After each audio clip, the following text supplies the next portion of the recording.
Anna had stopped counting how many jobs she worked. Morning shifts at the bakery, afternoons at the laundry, evenings cleaning offices. She didn't complain, not once. Not when her hands cracked from soap. Not when her shoes wore thin. Not even when her boss yelled at her for being 5 minutes late. Because nothing mattered more than her mother. Her mother was everything. Anna's father had died when she was young, and since then, it had just been the two of them. They never had much, but her mother always found a way to make life feel full, full of warmth, full of love, full of laughter. But now, that laughter was fading. The cough had started 6 months ago. First light, then worse. Then the blood came. Then the hospital. Then the news Anna never wanted to hear. Her mother needed surgery. Not later. Not eventually. Now. Anna sat in the hospital hallway, clutching the estimate in her hands.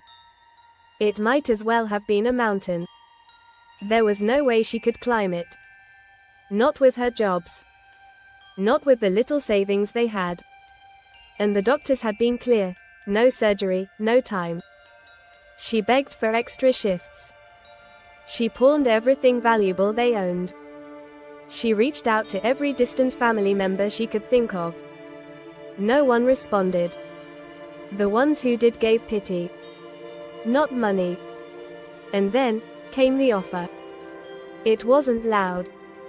It didn't come with music or lights. Just a quiet message, passed from a nurse who knew a man, who knew someone else. A wealthy businessman wants to help, she was told. On one condition, they added. Anna didn't care at first. She would have sold everything. Given her life if needed. But when she met the man, she hesitated. He was older. Cold. Sharp eyes and no time for small talk. A man who spoke like he'd never been told, "No, I will pay for your mother's surgery," he said, "and everything after." Anna's eyes filled with tears before he finished speaking. But then came the second part. "In return, you will marry my son." She froze. He explained that his son had been in a terrible accident. That he no longer believed in people. That he didn't leave the house. That he wouldn't let anyone in. The old man was convinced Anna could fix that. Bring him back to life. It wasn't a request. It was a deal. One life for another. Anna walked home in silence. Her mother was asleep when she arrived. She sat beside her, listening to each breath. Each slow, shallow breath. And in that moment, the choice wasn't hard. The next morning, she agreed. The wedding was simple. Quiet.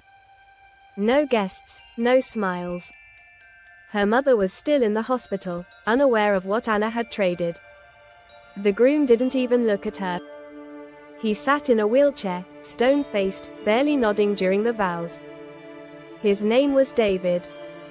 That was all she knew. They didn't speak during the drive to the estate. Yes, estate. It was bigger than any place she'd seen in her life. Stone walls, silver gates, rooms with ceilings so high they felt like clouds. But Anna didn't feel rich. She felt trapped. David didn't meet her eyes. He rolled away before the front door had fully closed. A maid showed her to her room, on the opposite side of the house. That night, she cried into a pillow made of silk. Days passed. David barely said a word. He kept to himself. Read books. Worked on something in a quiet studio she wasn't allowed to enter. He didn't shout. Didn't hurt her. But also didn't act like she existed. Anna made tea one morning and left it near his door. He didn't touch it. The next day, she tried again. Still untouched. On the third day, it was gone. He didn't thank her. But he didn't ignore the tea again either. Small things started to change. She noticed the kitchen had fresh fruit, only the kind she liked. Her broken sandal, left near the back door, was quietly repaired. The light bulb in her room that had flickered, suddenly fixed. Nothing was said. No notes. No looks. Just actions. Anna found herself watching him when he wasn't looking. The way he moved his chair around, with speed and skill. The way he paused sometimes, staring out the window like he was remembering something painful. She asked one of the staff about him. The woman just shook her head. He's been different since the accident, she whispered. Keeps his heart locked up. Anna understood that. She had walls too. One evening, Anna walked past the studio and heard music, soft piano, the kind that made your chest hurt. She peeked in, just a little. David sat at a canvas, brush in hand, painting. Slowly. Carefully. She didn't know what surprised her more, that he could paint so well or that his hands shook while doing it, and he still tried. He noticed her watching. Their eyes met for the first time since the wedding. Neither of them said anything. But he didn't close the door. That night, she didn't cry. The next morning, she made 2 cups of tea instead of 1. And for the first time since this strange, painful journey began, Anna felt something shift. Not in the house. Anna started waking up earlier. Not because she had to. Not because there were chores. But because the house felt less heavy when it was still and quiet. Sometimes, she would pass by the studio and hear faint sounds.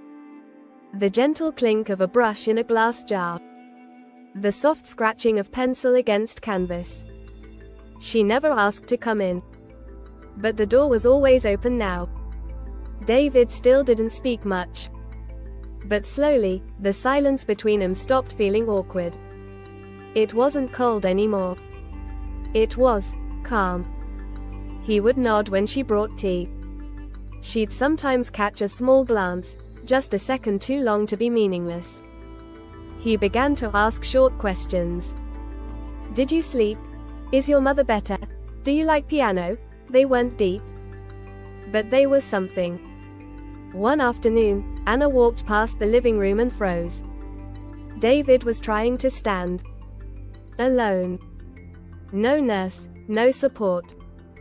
Just one hand gripping the armrest, the other on his knee. His face was tense, full of pain.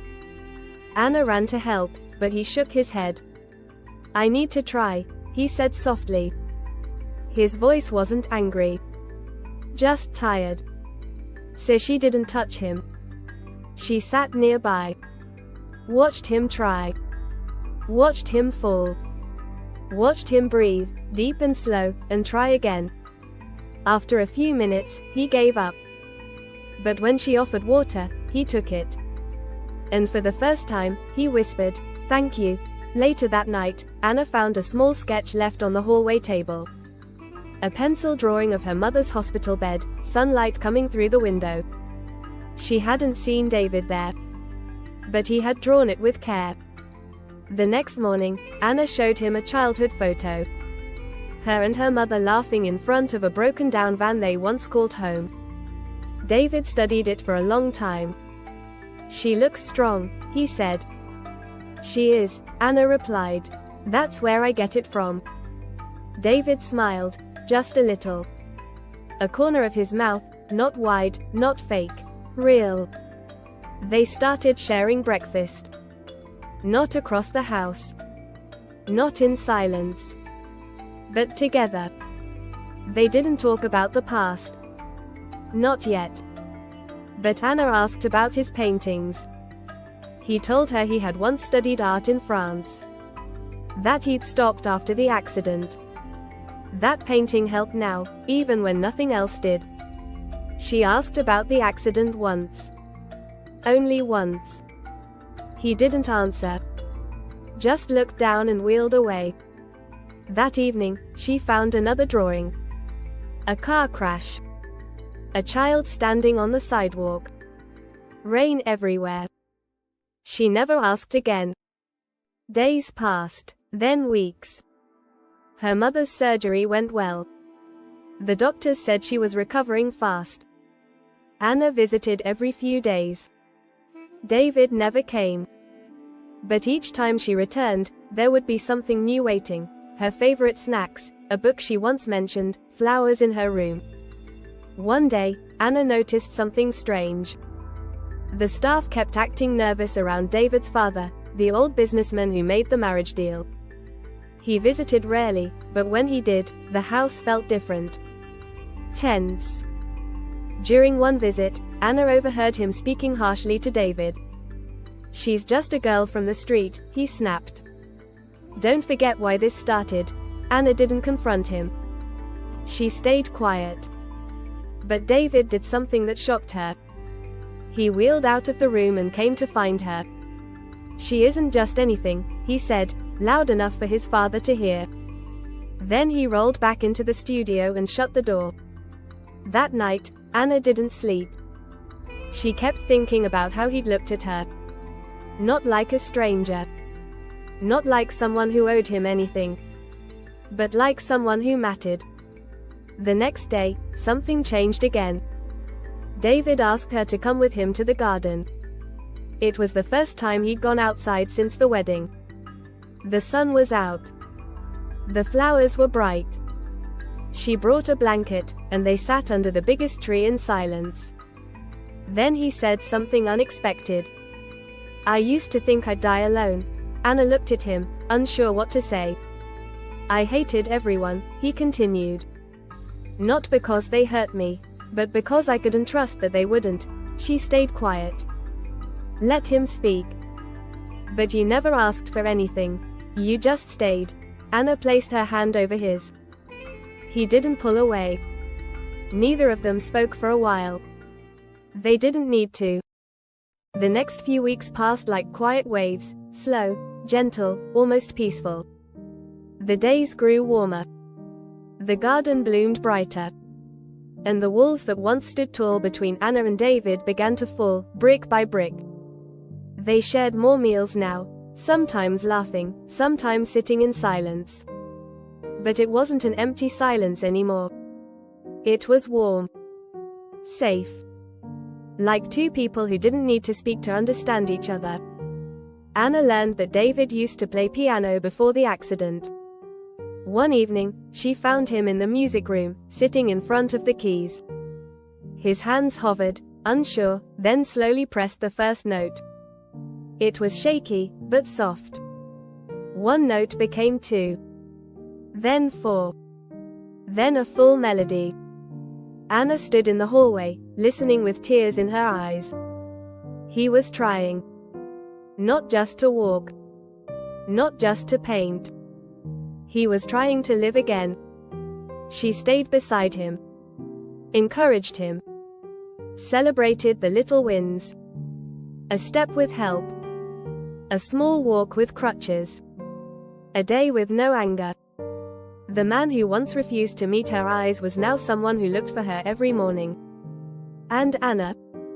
She didn't feel trapped anymore. She felt seen. One afternoon, while planting herbs in the garden together, David reached into his pocket and handed her a folded letter. "Open it," he said. Inside was a simple drawing. Her and her mother, sitting in the hospital room, smiling. The background had soft golden light, and above it was a single line, "You saved more than one life." Anna looked up. His voice was low but steady. "I thought this marriage was a deal," he said. "A trade?" She nodded slowly, unsure of what was coming next. "But it became the best thing that ever happened to me." Her hands shook. She didn't know how to respond. David leaned closer. "I don't want this to be fake anymore." Her breath caught. "I know how it started," he said. "But what I feel now is real. I love you, Anna." The words weren't forced. They weren't dramatic. Just true. Anna blinked away tears. For a moment, she remembered all the pain, all the hard nights, all the fear. And then she looked at the man beside her. Not broken. Not lost. but healing. Because love did that. Real love. The kind that came with patience. With kindness. With showing up every day, even when it was hard. She whispered back, "I love you too." The garden felt warmer that day. Her mother made a full recovery and was brought to live in the estate's guest house. She never stopped thanking David for everything. But David always said the same thing, "It was Anna." Time passed. David continued to walk again, little by little. He painted more, laughed more, lived more. And the girl who once felt like life had stolen everything from her, now woke up every day beside someone who cherished her. Not because he had to. Not because of a deal. But because in each other, they had found what they were both missing. Hope. And a new